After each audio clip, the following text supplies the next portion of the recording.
உளவியல் என்பது நனவு நிலை பற்றியது என வலியுறுத்தியவர் வாட்சன். உளவியல் என்பது மனது பற்றியது என்றும் ஆன்மா பற்றியது அல்ல எனக் கூறியவர் காண்ட். பயனீட்டுவாதம் ஜான் டூயி.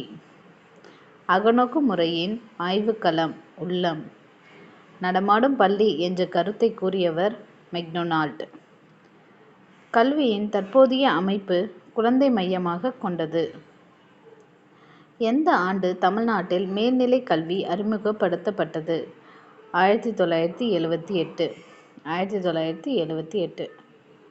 மனிதன் ஒரு சமூக விலங்கு என்று கூறியவர் அரிஸ்டாட்டில். தனி மனிதருக்கு தானாக மனதில் எழுகின்ற மனசாட்சியற்ற அனுபவம் பற்றி படித்தல் தற்சோதனை ஆகும். வார்த்தைகளுக்கு முன்பே பொருள் என்ற கருத்தினை கொண்டிருந்தவர் பெஸ்டாலஜி.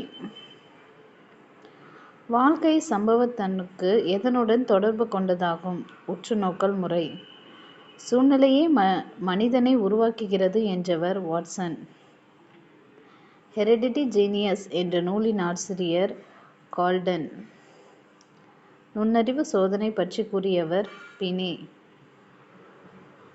காரிசனும் அவரது சாக்கர்கள் கல்வி உளவியலின் உட்பிரிவுகளை எத்தனை வகையாக பிரித்தனர்? 4.